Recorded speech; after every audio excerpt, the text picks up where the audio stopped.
We good? I made a mess at the desk. I'll You clean it up really- later. Awesome. I'll clean it up later. Can't leave croissant powder on from the next guy comes on. Thank Cheers. you. What are we starting with? Let's start with OpenAI. Also, croissant powder. It's croissant crumbs. Yeah, Thank you very much. The powder.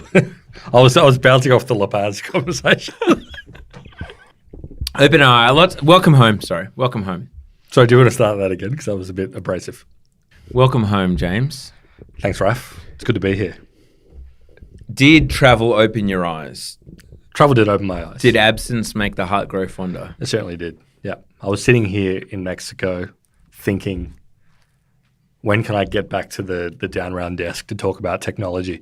My wife may not be happy to hear that because it was our honeymoon, but my mind at all points was, when can I be talking to Raf about the latest happenings in the technology world? And as people may have noticed, I couldn't wait. I had to talk about OpenAI while I was away. Now, at certain points in that conversation, I feel that you may have been distracted. And I know that if I were in that situation, I've been on honeymoon. Yep. And if I were podcasting, my wife may be sending me messages saying, you said half an hour, you're at 45 min. Well, in fairness, I did actually tell Ali that it would be a 15-minute update just to cover off what was a relatively seismic event. It was seismic. It was big, and I got the notification that Sam Altman had been fired from OpenAI, just for context, while I was in the cab on the way to the airport, which was a challenging moment. And obviously that episode, I think we're recording for about an hour, but it was all good. Ali had her time to catch up on TikToks, which otherwise maybe she wouldn't have done while you're on honeymoon. Everyone benefited from that digression. Yeah. I would argue. She's going to listen to this and maybe take a different view. But for now, all is well.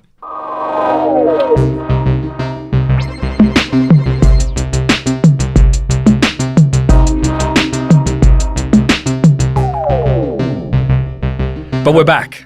Where we last left you. We don't need to fully relitigate everything because... You heard all that? You heard all that. It's been done a million times. But when we recorded, first remote recording, Altman was out. Microsoft put the deal on the table. We're just going to pick it up from there. Altman got boned as CEO from OpenAI. Satya had said, OpenAI, you guys can come to us. Come to Microsoft. Yeah. We'll hire all of you. We'll hire all of you at absurd salaries. We'll match your absurd OpenAI salary. Yeah, and whatever the ESOP was, whatever your options are in OpenAI Corp or whatever, we'll match them. Yeah. So the idea was that Sam Altman would be the CEO of a new AI group within Microsoft, in much the same way as like Microsoft Gaming, it has its own CEO and lives relatively independently. Actually, that's an interesting point that follows on from our conversation about like Xbox and Microsoft. The Xbox CEO, Phil Spencer, did an interview with The Verge the other day where he confirmed that Xbox has like its entirely own P&L within Microsoft. Yeah, He's the people were CEO. criticizing like, wouldn't Sam Altman just be like a pawn within like the big Microsoft superstructure or whatever? And cards on the table, I'm a Microsoft stan. I'm going to rush to their defense because they need it. They need me to be on the front lines here. Yeah, we must defend Microsoft. Microsoft, where all the S's are dollar signs. However, the same is true of like GitHub, right? It's like they seem to remain Relatively pretty independent. independent within. As I said to you, I can't remember if I said it on the episode, but I definitely said it to you afterwards. I feel like all of that, regardless, was sort of a gambit on Satya Nadella's part to be like, to the board of OpenAI. Yeah. He was politicking. He was politicking, being like, if you guys don't right the ship and make everything okay, I'm going to take all of your talent and make it live within Microsoft. It was basically forcing OpenAI board's hand to rehire Sam. And him being like, subtly, how much AI safety stuff do you think I'm going to do? Zero. But, all of our predictions, not all of them, but, some of our conversation became moot within 24 hours when it was revealed that Sam Altman, the CEO of OpenAI, fired, humiliated, reduced to nothing, was going to return and everything was going to be the same. Yeah. Let's get into the ins and outs because obviously when we left you on our last episode, As we just said, it looked like the OpenAI team was potentially going to be integrated within Microsoft, run their own little fiefdom within Microsoft where they would be doing, I assume, exactly the same stuff. Essentially trying to rebuild the GPT infrastructure, but within Microsoft directly. Yeah. And again, maybe that was just a empty threat. A foil. To get the system back in. But that's the way we left you. The situation right now, as OpenAI would like to tell you, is exactly the way it was before all this stuff went down. Sam Altman is the head of OpenAI. However, no longer on the board. He's not on the board anymore. They have a new board. So the situation now, that at least the one that OpenAI would want you to believe, is that everything is exactly the way it was. They're building the next generation of GPT. Yeah. They're releasing their GPT store. And what was objectively one of the most insane things that have happened in corporate America over the past decade, just like the most like childish, absurd digression did not happen. Yeah. And we're all good. Yeah. That thing that happened, forget it. Forget it. Where the CEO was fired and came back like 4 days later. Yeah. Doesn't matter. We're all good. The OpenAI board has been shuffled significantly. There's some hot or nots, I reckon. It's almost like a hot or not situation. There's some ins and outs. Yeah. So the people that have been removed, let's start with who's been lost from the OpenAI board. Well, let's start, with the big dog himself, Sam Altman. Sam Altman is no longer on the board. Which I will say, and I said it at the time, that's actually not normal to not have a CEO on your board. There may be some weird corporate governance stuff here where like he's the CEO of the like LLs of the corporate one and not the NFP and blah, blah, blah, blah. But that is a little weird to not have your CEO as a director. Yeah. But again, it is, they've maintained the weird non-profit structure. Yeah. And as a reminder for everyone, the whole point of OpenAI originally was to like develop AI in a safe kind of way as a research organization and not as the next Apple. Not Microsoft. We're not AGI, like have an AI that's smarter than humans, but like it not be owned by Microsoft. Yeah. So the people that are no longer on the board currently, Helen Toner, who is the Australian, praise for a local, even though she doesn't talk in an Australian accent anymore. If you watch it, you're like, it's actually quite funny. If you look at old interviews with her. Yeah, this is psycho, actually. It's actually vaguely deranged. You look at old interviews with her. But old is like 4 years ago. Like 4 years ago, she has a very broad Australian accent. Yeah, she's doing like an Australian academic voice. Yeah, and our voice, I would say. Totally. She sounds like us. Just like you and me. Yeah. You know, and all the 26 million other Australians who live on this wide brown land. Let's be honest, our accent is probably high Australian. Maybe not high Australian. We're not high. But no. We're not, We're not, Kevin Rudd. No, we're not talking Alexander Downer. We're not talking like that. We're also not talking like news presenters. No, it's not thick and laconic like, can you bloody believe that they've knocked Helen out? Oh, Sheila, etc. We're not doing that. Sorry, she sounds like me? us. Yeah. And then you listen to more recent interviews and she just has a straight like Bay Area Californian accent. Yeah, completely. And with black turtleneck, it's worth noting. Yeah. I find that disqualifying. But anyway, she's like a researcher at Georgetown University's Center for Security and Emerging Technology, academic, very much like AI safety vibe. She's out. So the rumor with her, now let's be clear, you were in Mexico. I was over in Micronesia. Guam? Yes. You're in Guam. And you're still in Guam? Amongst other places. Okay. I was around, It doesn't matter where it was. No, it's not important. When it happened. No, please. It's not about me. No, This never has been. This podcast is not about me. It's about you, the listener. Yeah. It's about, exactly, you, the hero. So, Helen, the rumor that was flying around, and fairly reputable people seem to believe this rumor, or at least willing to countenance it.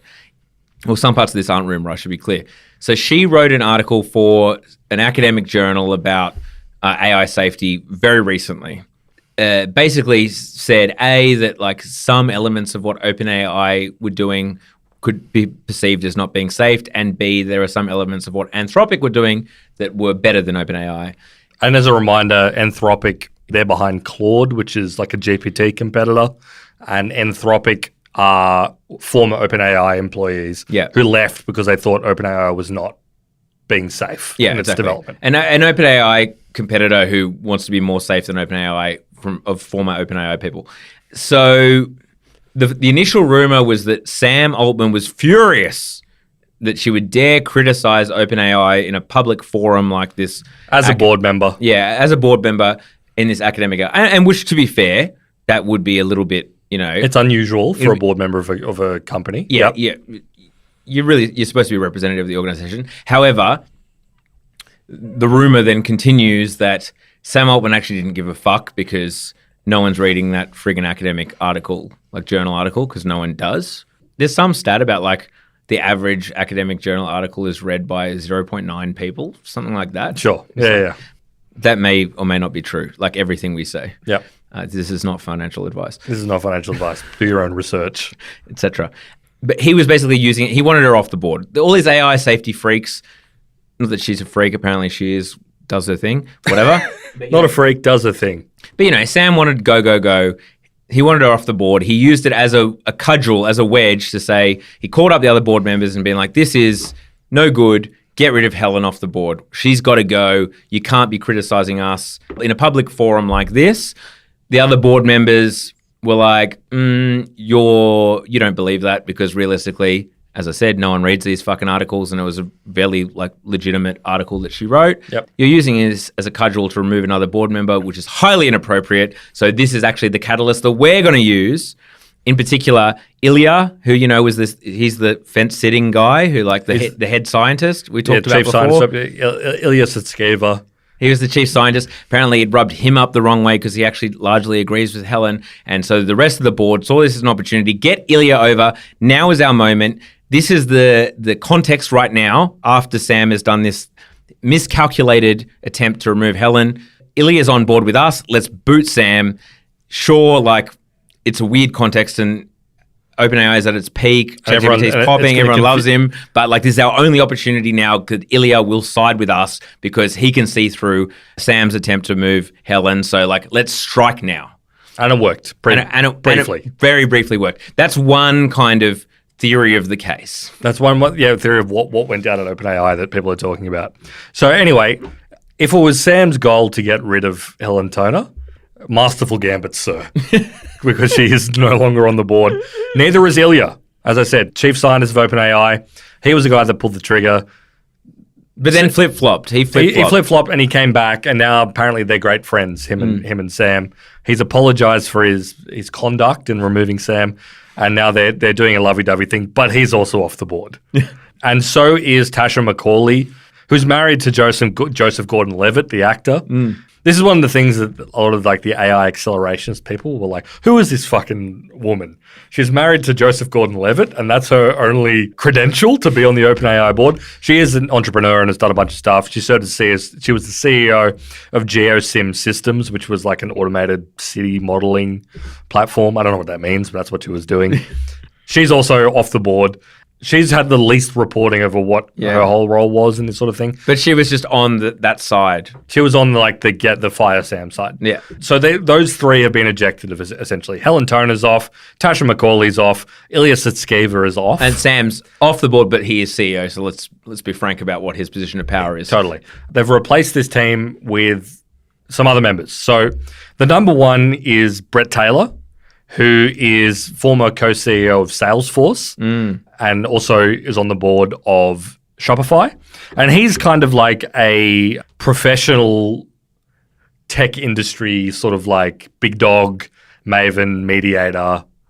He's the kind of guy that you would absolutely hire to smooth over a situation like exactly. this. He's very well respected within the industry. He's a guy who would be the adult in the room, and they've gone for an adult board. They've gone for people we're just things have got a bit crazy. We are sensible. We're going to bring in some people who are a natural fit to sort of resolve this. Brett Taylor is people who, if you stick a microphone in front of them and ask them a really hard hitting question AI will one day create child pornography, yes or no, and they will bore your ears off for 20 minutes without answering exactly. the question. That's who you're bringing in. Is a Terminator going to kick my door down and kill me and my children? Yeah. Brett Taylor will have a very diplomatic, reasoned response that sounds normal and is great for the media. Yeah. That's the kind of guy you hire. Yeah. In Saudi Arabia, it's illegal for women to smoke weed. Would AI murder a weed-smoking woman? In Saudi Arabia. In Saudi Arabia. It would be like, that's a fascinating question. And it's something that we actually think about quite a lot at OpenAI.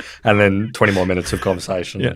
That's who Brett Taylor is. Great. And unsurprisingly, the next member of the board, Larry Summers. Larry Summers. Also very capable of a 20-minute boring answer. Yeah, totally. So Larry Summers, he was the Treasury Secretary during the Clinton administration. Which tells you everything you need to know Everything about you this need to lizard. know. He was like involved in the Obama administration. He's like a classic, like... He was the head of Harvard. Yeah, exactly. He ran Harvard. He's a classic political functionary.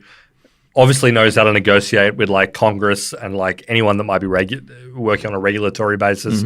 He's also just like a classic political operator. He's a swamp guy. figure. Yeah, totally. He's hated by a lot of people. Yeah. Resented by a lot of people that are sort of on the left side of politics. And the right. And the right. You know, he's not loved by lots, but he is an operator. Again, Brett Taylor, Larry Summers, the board they're building is like a political connected board. You can kind of see what they're doing. Yeah, of course. The whole thing is like, okay, AI is going to be relatively disruptive. It's going to get a lot of like congressional and political from the media and from the institutions of America.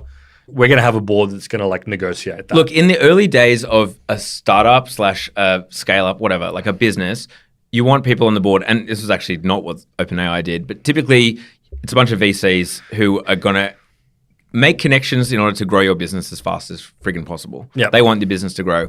And then as it gets bigger, like what happens with every company like Meta and blah, blah, blah, your problems are more around regulation, relating with governments and glad handing.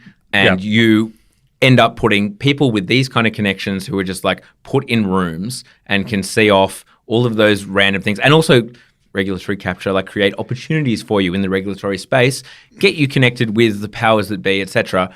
Same reason why, like, when Meta after Russiagate or whatever were like, oh, when it comes to truth on Meta, we've created a board of people who will determine what truth is. It included like a former Belgian prime minister. OpenAI skipped like the VC investor exactly. level of like board membership. They skipped the part where it's like the investors who want hypergrowth. And instead they had a bunch of kind of like, maybe I'm being unfair, but like kind of like academic kooks who thought about it in terms of, is the technology that we're building going to kill everyone on Earth? Yeah. Or take everyone's job and leave us in like a completely like politically tumultuous situation. That's who like the OpenAI board was. They definitely, which kind of made sense when, you know, they had a few different users who were various like developers using their APIs. When like it was literally a research organization that was like trying to build safe AI and wasn't trying to commercialize it necessarily, at least not to an extreme And extent. sorry, I should say, it still makes sense if you actually believe in the charter of OpenAI, which is that we're going to develop AI safely. Yeah, no, like it was. You'd rather them than Larry Summers, to be perfectly frank. No, the board made complete sense, but the board they have now is a board of, we have scale and we just have Scales. Yes. A reptilian board. It's a board of reptilians. Yeah, exactly. People who are like, how do we navigate the like thorny political problems of what we're trying to do? Yeah. They're at the phase of Facebook hiring Nick Clegg as their global They content. jumped straight to that, which you've got to give them props for. The remaining person on the board, other than that, is Adam D'Angelo, which is really fascinating. The Quora guy. The Quora founder. For a while, the online discourse really turned against Adam. Yeah. And they thought that he was like the true villain here. I'm the talking about instigator, from like the AI ultra fans. Because he's the founder of Quora, I've talked about, like one of the number one SEO spam websites on earth, which is failing in the sense that it has definitely slipped from its highs. But Quora's latest project is Poe. And Poe is an AI platform which is basically just like you pay a subscription and you get access to a range of LLMs, which includes GPT-4, which is the OpenAI one, but it also includes Llama, which is Meta's AI. It also includes Claude, which is Anthropic's AI. It includes a whole bunch of them. And you can just get them all in one subscription. And you can just pick which one you're talking to and use it from there. And people thought that, oh, well, it looks like this like Machiavellian villain, Adam D'Angelo, took down OpenAI because they were a competitor to his own product. Well, and like there was some crap about how like apparently they have a product that's much like GPT's. You know, ChatGPT released a product where you can build your own bot effectively, like your own kind of ChatGPT with its own information. And apparently Poe/Quora released a similar one, like either slightly beforehand, that Sam Altman would have been party to. And so the rumor was he was furious that Sam Altman copied his idea and so therefore tried to get him fired. That now seems to be like literally just a complete and utter rumor. No, I think people got freaked out. But the part of the rumor where he was like the instigator or the holdout or the real barrier seems to potentially be true. A lot of the reporting and like the information and elsewhere suggests he was the last holdout to bringing back Sam Altman for whatever reason. Another weird little connection is that Adam D'Angelo went to high school with Mark Zuckerberg. If you want to think in terms of like reptilian Illuminati conspiracy, that's one to tick off. Network thinking. It's network. Okay, sorry. I got to step back. Maybe it's not true. He was the guy that was apparently a holdout to bringing Sam back. Still, it's very alien as to what his thinking was or his motivation. We'll talk about this in a sec in terms of like what we think the board's actual thinking was. But he remains on the board, which is like an interesting sort of twist. Yeah. Microsoft still doesn't have a seat, but they do have an observer seat. So obviously they're party to board decisions without actually having a vote. Yeah. Which is interesting. I wouldn't be surprised if this structure changes at some point very soon. Perhaps subtly. And, Larry Summers will announce the restructuring for governance reasons, and it'll be a very sensible restructure. Obviously, the structure as it existed couldn't persevere. There was some instability to it. Here is a new, very sensible structure that may or may not involve Microsoft potentially having a little bit more power. Yeah. I think in the emergency episode recorded, we talked about, the theory that this is all a great conspiracy to upend what was a very restrictive board structure to create one where it was totally possible without obstacle for Sam Altman to create the next Apple. Yeah. I'm not saying that's true, but looking at the result, you could be forgiven for thinking that's what's happened. He got sacked. An academically focused, effective altruist aligned board is gone or disempowered. And what you have instead is Brett Taylor and Larry Summers, two guys who, I'm going to put it out there, are not against the idea of making a bit of moolah. Historically, are now sort of like in the driver's seat. And OpenAI is therefore empowered. I don't think Larry Summers is going to be a Helen Toner thinking academically about the future, I don't think he's publishing that many articles over like how transformer models. He's more thinking about like how is AI going to unlock the labor market. Yeah.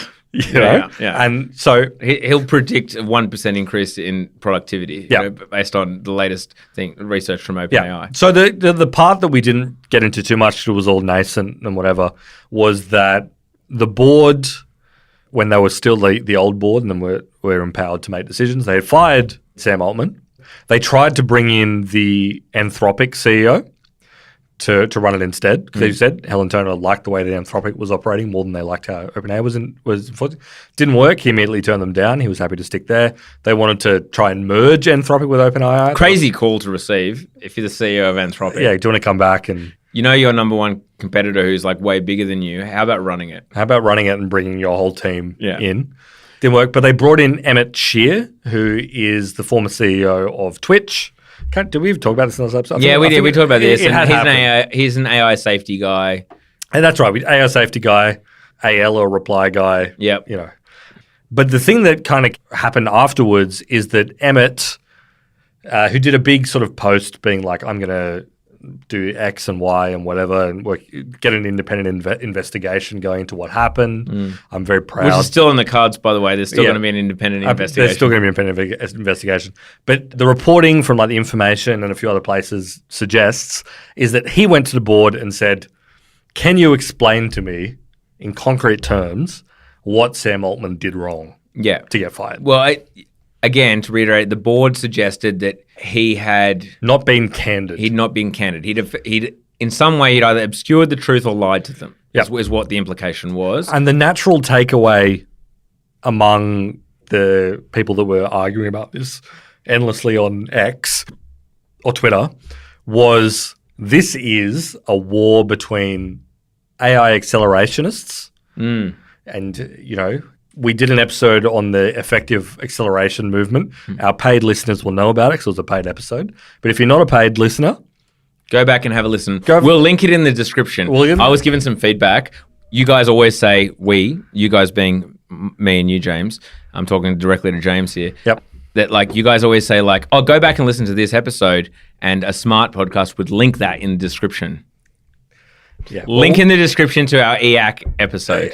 And if you're not a paying member, chuck us $7 and you can have a listen to it. We talked about these people, but the general consensus was this was a war between people who want to slam their foot on the gas with AI, and people who want to slam their foot on the brakes. Yeah, we did mention this. Yeah, and I didn't call. I don't want to call you out here, and calling out is maybe a strong word. Call me in. Call you in. I'll call you in. I'll bring you in. Well, you said like an accel versus decel. Yeah. Now I will say the word decel, part of the EAC, the acceleration. It's part of their lingo. Yeah, it's their lingo. Like that's no one self-identifies as a decel. No. But we should probably explain what these two things are. I suppose. No. So like the accelerationists think, let's just like unleash, let it rip. Let's like develop AI with no consideration to safety. And again, listen to the EAC episode. It starts with kind of, technology is good for mankind and devolves not quickly, like it takes a while to get there, but basically the fundamental philosophy is that, entropy is a natural state of the world, and burning energy and like dispersing it into the atmosphere and the universe is the prime directive of humanity. And it kind of gets a bit spiritual in the idea that like human life is subservient to the idea of human information being spread. So if we are overtaken by AI, that's good. Like that's the humans just exploring the universe and like fulfilling our destiny. Yeah, even without because there's a lot of people that are into it without that weird culty stuff. The idea is like, forget about the impact on society and jobs and the economy.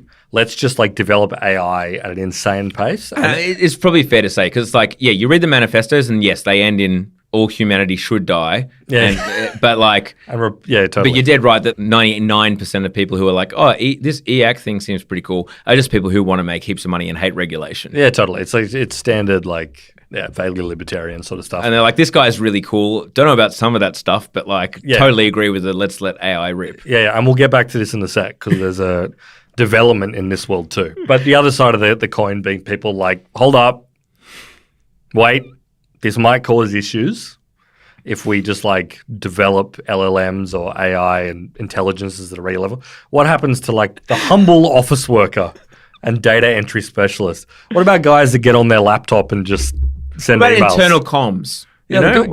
What internal comms writing an article about nice ways to spend Are You OK Day? Yeah, exactly. What happens to those guys in a world where a computer can do that? What happens to your humble email sender who spends all day following up on things? Yeah. What happens to them when an LLM can follow up for you? Yeah, what happens to the person who's tasked with... Wait, so hold on. Is anyone taking action items from this meeting? Well, yeah, there's always someone taking action items, and that person is a computer. Wow. I'm sure the ASA people have more sophisticated interest than that. No, sorry. Well, it starts with that, but then, I mean, let's properly outline it here.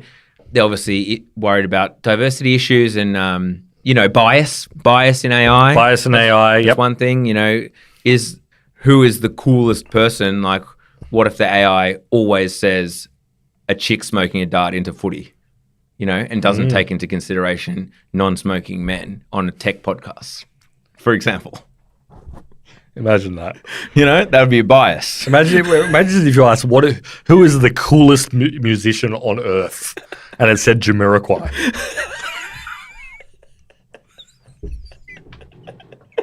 Obvious bias is at play. Obvious bias. When the real answer is Bob Marley. That's the kind of stuff that the AI safety people are trying to avoid. And to the nth degree, obviously, the big one is the doomers. And again, link in description. AI doom.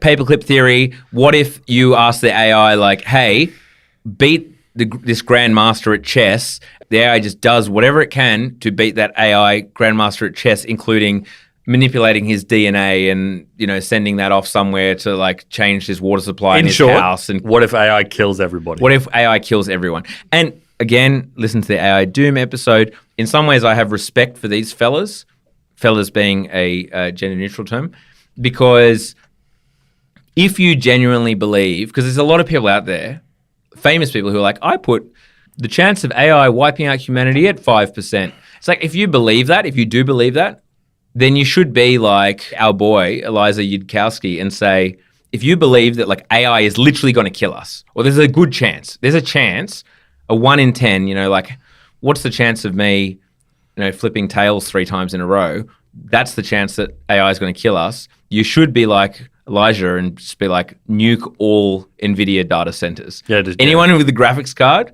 kill them. Put a bomb in them. So anyway, sorry, that's the decel movement. Decelerate. Let's slow it down. Let's think about making ChatGPT more woke is one end of that, with the other end being like nuke the server farms. Yep. Now, you, the listener, I hope you understand now what an accelerationist is versus decelerationist. Yeah, totally. And the next part of this statement is that that's what everyone assumed the argument was about. Yeah. And they brought it to like really dramatic terms. Yeah. If you were on like X or Twitter during that time and following all the AI thinkers, the general thesis was this is what has gotten Sam Altman fired. This is war. It's war. It's a declaration of war by these people who are trying to stop me from getting incredibly like high resolution 4K AI pornography. Yeah. Which I crave so deeply. And they're trying to stop it because they think that AI porn is going to turn everybody into paperclips. Yeah, or / me copy pasting my code and being like, find bugs. I like the fact that I can find bugs in my code. Yeah. And it turns out, now that the dust has settled, as the OpenAI board is insisting, like Helen Toner did a thread on Twitter, and a few other things have come through, that wasn't the case. It wasn't about accelerationism, even though, evidently it was to a certain degree.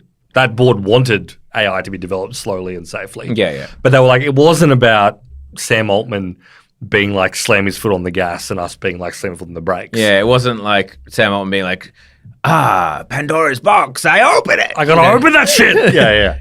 I would open that shit, by the way. Yeah. If I saw Pandora's box, it was in my possession, I'd be opening that. Absolutely. Yeah. What are you going to leave it closed? No, it's my natural curiosity. I'm a curious person. But I think one of the most telling posts was Ezra Klein, who journalist, he's at New York Times, he was a founder of Vox. He did a thread on Threads. This is a big up to you as a Threads maxi, Threads Ultra. Where he said, I've spoken to a bunch of people on all sides of this.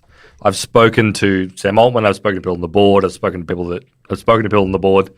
And my takeaway, as is Recline, is that it wasn't really about this acceleration, deceleration thing. It was purely the fact that the board thought they no longer had control of Sam Altman. Yeah. They could not stop him from doing anything. He called the shots. He wasn't honest with them about stuff that he was working on developing at OpenAI. And they thought this was the only time as a researcher organization that we're on the board of that we can like slam our foot on the brakes and say, this is not what this organization was set up to do. And they were dead right in that Sam was and is, quote unquote, as you could tell from the friggin' reaction, a superstar CEO. There's a thing especially in like startup culture and whatnot and private companies where a board isn't really necessary. It's not legally necessary, right? There's no reason to have a board of directors or an advisory board or whatever. It's personal choice. Once you go public, yes, you have to have one. There's laws, governance, etc. But you don't necessarily need a board. And there's a big vibe in founders, in like startup community about a board just slows you down. Why do I have to every month, or in America every kind of 3 months, provide this super in-depth presentation to a bunch of people who aren't building a friggin' company, who don't know the ins and outs of my business, they don't get it, they don't get the marketing context, they don't get the vertical, blah, blah, blah. Why do I have to report to these people who just ask me annoying questions? Which is what the job of a director is, ask annoying questions, like probe. What happens if this? What happens if that? How's this going? Yep. Here's some feedback, blah, blah, blah, blah. Boards are seen as annoying and as something that's slowing you down. Why do I, as a CEO, have to waste all this friggin' time reporting to these people who don't even understand my business because they're not like engaged? No, and normally in a startup context, you have a board because it's demanded by the people who are investing. Exactly. It's mostly a bunch of VCs. Yeah. Sam Altman would find that quite annoying, especially given their academics who are largely concerned with AI safety and would be spending the entire time being like, you need to explain about how you factored in safety into this. aligned with our mission, blah, blah, blah, blah. No, it's a totally, I mean, we've said it ad nauseum, but as a board, it's very different to have a bunch of VCs who are like, what's your recurring revenue per month? Yeah. What's your like cost of acquisition per customer? Yeah, I noticed that churn was gone up by 0.5%. What is your plan to avert that churn? I mean, what are you doing about churn? That's very annoying, but it's also very different to a board that's like, what are you doing to stop this computer from killing me? Yeah. And then the flip side being everyone's fawning over Sam. Sam the board would basically be an annoyance to him. Of course, he's not telling them everything and running them through every single new thing, running them through every single new feature because presumably he's pretty busy and he's fucking loving it, mate. He's loving it. He's in the spotlight. He's like the modern Steve Jobs. Everyone wants to suck him off. Exactly. He's the king. King Sam. He's building the new thing. And so he is running roughshod over the board, and the board are losing power. And it is all about Sam. And Sam does have more power than them and more control than them. I think like the comparison would be like, imagine you're on the board of like the Cancer Council in New South Wales, and the CEO of Cancer Council is like Is Kanye. Is Kanye. And you know how like the Cancer Council have like the branded sunscreen? Yeah. He was like, I'm building the best sunscreen on Earth, and I'm like selling it in stores in like in the US and Europe. SPF 1 million plus. A million plus SPF. We're doing like partnerships. And you can't even feel it. It's like a light foam. It's kind of like getting like one of those Uzu mists. Yeah, totally. And he's like, and we're doing a partnership with Gucci. And the board is kind of like, isn't our job to like reduce melanoma in Australia? And he's like, no, baby, I've got a sick new shoe collaboration with like the Cancer Council flower on it. That's the kind of situation you're dealing with here. Yeah. So you can kind of like, on the board side, you can understand that they're sort of like, this was the only time we thought we could slam the brakes. Yeah. They obviously fucked it up dramatically. Like I'm not even going to remotely pretend that they had a strategy here. No. Because like, it seems like every journalist who asked and was connected to the board and was like, can you explain to me and give me even a single example of Sam Altman not being candid with you or being not communicating or doing something wrong? And the answer was like, nah, we can't. Totally. They certainly have not. On this, I think that I think that it moved very fast and they had a very brief window, an opportunity. They saw their power slipping away and they're like, we've got to move now or else we'll never be able to move because his stardom is only growing. But B, I think that they're being very careful about as soon as you make the claim that someone has lied or said something or done something, then you're opening yourself up to legal cases, right? No. They got to be very careful about like what their claim is. Because I believe that Sam has not been forthcoming with them because, as I said, he's off doing talks and doing interviews and like announcing things. He's doing something completely different from what ostensibly his role is supposed to be or the company is supposed to do. Yeah, he's not checking in with them. And so I'm sure he's not being candid and maybe they're asking him questions and he's not dedicating time to the response. He's probably just, it's something like this. But here's the plan. Yeah, here's the roadmap. Yeah, sure. Send him the roadmap. Yeah. If we return to like imagine the Cancer Council released this sneaker collaboration with Adidas and it was selling like 20 million units a year. Yeah, the Cancer Council is looking like everyone's whispering. It's like it's about to enter the top 20 businesses in the world. It's like by revenue. This is the most fire shoe I've ever seen in my life. It would be pretty hard to fire Kanye from the New South Wales Cancer Council at that point because he may not be living up to the original goal. No, but he's certainly doing something that's like civilizationally resonant. Yeah.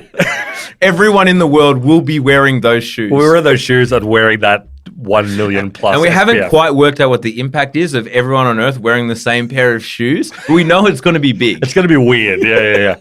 So you kind of get where they're coming from. They obviously fucked up the execution clearly because they're all gone, except for one guy.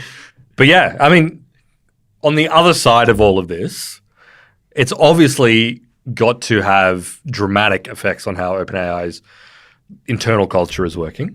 The unspoken thing is one of the reasons it didn't work is like almost every employee, or like 90% plus of the employee, except for like the alignment team, who was sort of like the ones who aren't necessarily building things, but are thinking of ways to keep AI safe. Well, I think when we did our episode, we were like, of the 750 employees, 500 or so, or 450 said they'll go to Microsoft. It turned out to be like 710. Yeah, right? It was like almost everyone, and the only ones outstanding were like Ilya Sutskever's alignment team.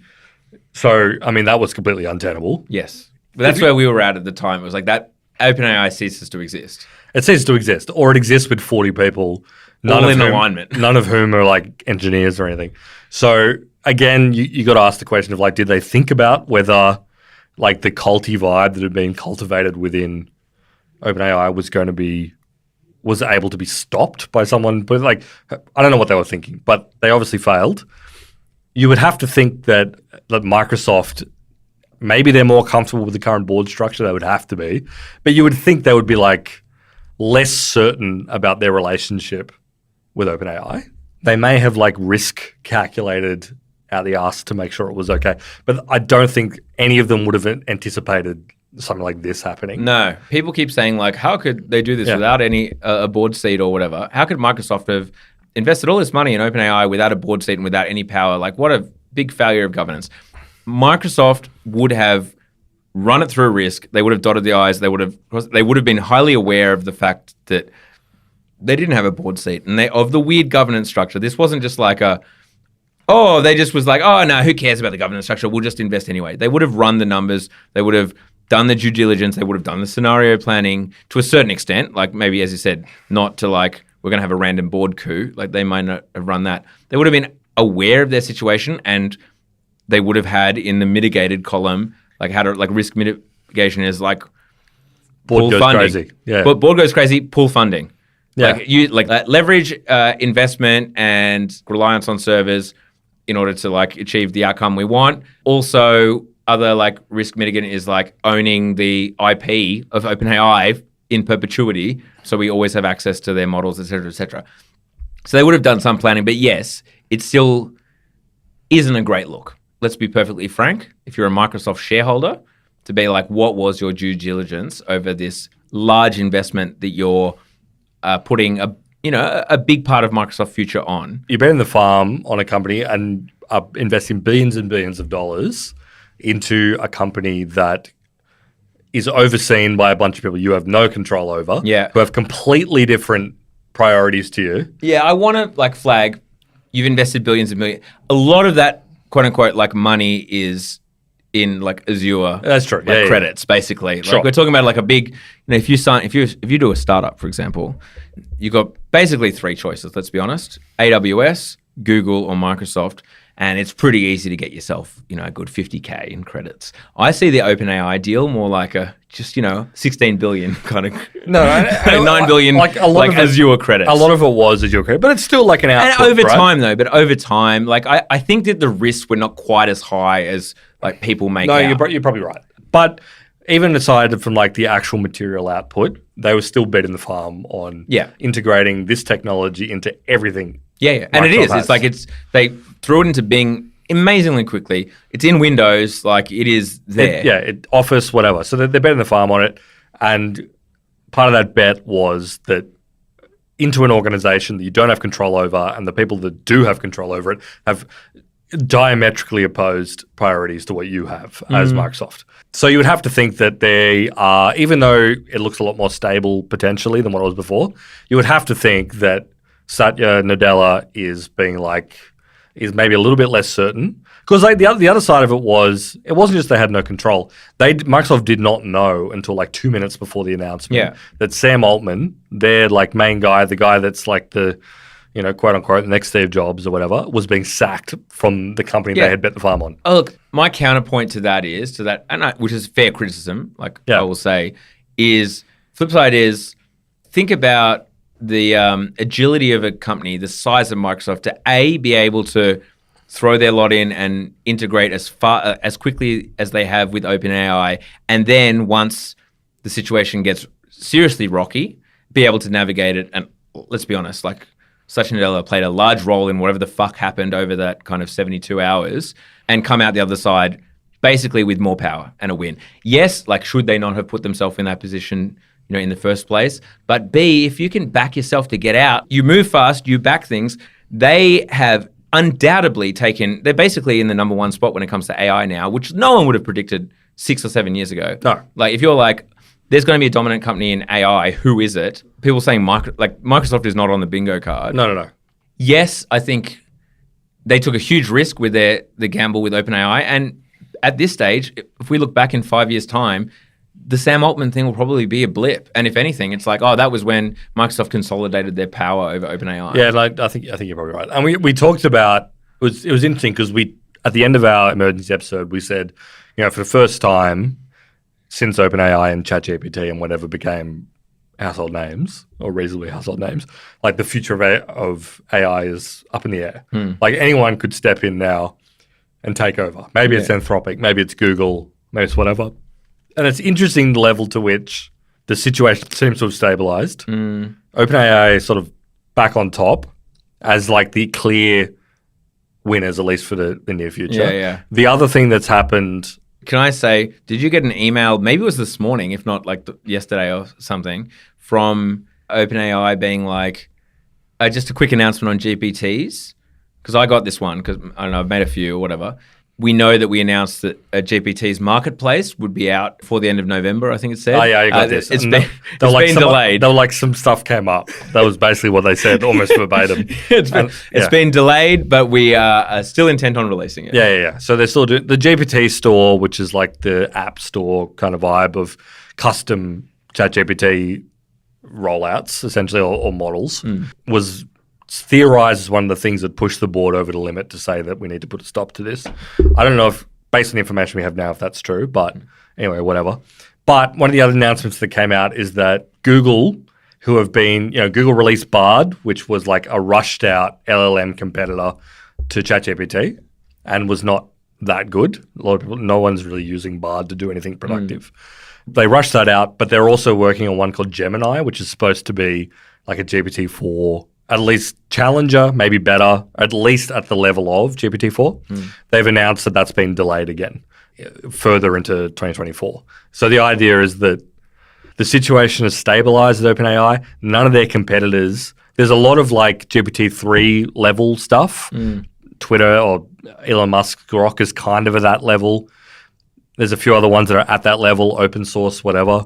No one is like at a GPT-4 level. Like they've managed to stay ahead of the pack, and it looks like Google, one of their biggest threats, doesn't have the juice. Yeah. So they are making it slightly worse, GPT-4.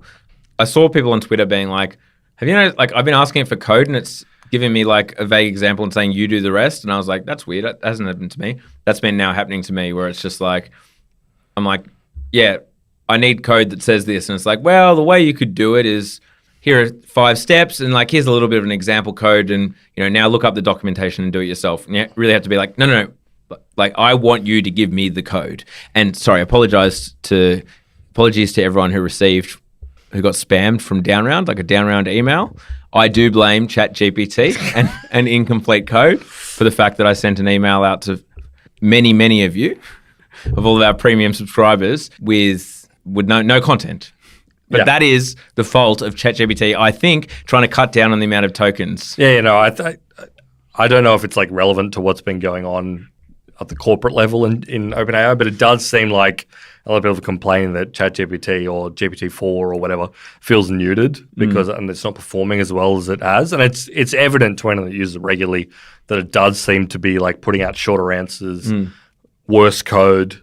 And I think it's just like the balance of them being like, we are just burning through money. Yeah. We need to reduce the number of tokens that it's outputting. We need to reduce the amount of the Azure credits that we're burning through, our startup credits. Especially now that Satya is probably more uneasy about what's happening on the OpenAI side of things. Anyway, but we'll see what happens. But regardless of that stuff, like that rocky sort of thing, they're still ahead. So update from the last episode where we said maybe they wouldn't be. They are. Yes. But I don't know. I still think over the next year we're going to see a lot of open source stuff that's at parity or maybe. Yeah.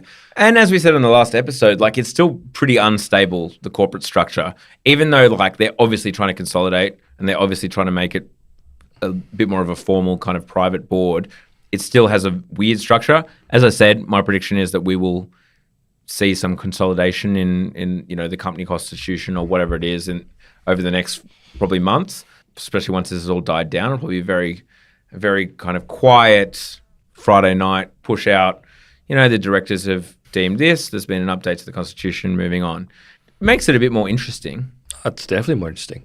And EAC, the accelerationists versus the decels. Oh, yeah. I did say I was going to give an update. The big update is that Beth Jesus, who listeners to our EAC episode will have heard of this guy. He's one of the leading lights. At Based Beth Jesus. Based Beth Jesus, who's one of the main pseudonymous figure within the industry, or within the culty sort of movement, was doxxed by Forbes. Doxxed by Forbes. Doxxed by Forbes. And he was revealed to be just like a French-Canadian software developer. Called Guillaume. Guillaume. Who has his own AI startup, used to work at Google X, which is like their moonshot experimental research division, working on quantum computing. And basically, this is a guy who spends all days posting on Twitter in like weird in-joke meme stuff. Yeah, all lowercase kind of vibe. Totally. Being like, we need to like accelerate. And if that means that everyone dies and we get replaced with like a swarm of like ultra intelligent computer drones, great. Yeah, it is worth saying, like, these guys, the EAC versus the effective altruism, the EAC people really are drumming it up like this kind of war of the worlds. It's very similar to the right wingers, the kind of Pepe people doing the like Knights of the Cross or whatever crap. This real kind of, we're in a war with the decelerationist. Like, this is about the future of humanity. They do really drum that up. No, I know they do it like ironically or whatever. No. I mean, I have lots of thoughts about this that I'm not going to like pollute the podcast with, but like it's very cringe. Yes. I find it just like phenomenally cringe. It's like, you're a bunch of tech guys who are trying to build stuff. You all have companies. The religion stuff is not hitting. Like, I maybe fine, but like if you pitched that kind of stuff to any normal person, like anyone, like imagine these guys at like a family barbecue. I was literally just thinking about them starting their diatribe to just like one of my mates. It's Christmas, it's Thanksgiving, whatever, if we're talking North America. Oh, Guillaume, what have you been working on? Like, you work in AI or something? And he starts going on about like this ultra intelligent swarm of AI drones that are replacing humanity. And they're like, oh, okay. Your cousin, he's like a bricklayer. He's doing really well. He actually just bought a house in Montreal.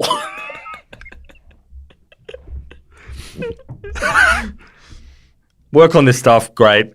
Let's not pretend that you're creating this like society-wide movement. But it's the same shit as like the Dadaists and the futurists of like the early 20th century, right? It's just another fucking debate. It was only ever like 24 guys in these movements, It's like some dudes with moustaches. Nowadays they don't have a moustache. No, maybe we will look back in the history books and be like, these accelerations really defined the way that like the arc of humanity moved. But for now, it's LARPing. Cringe.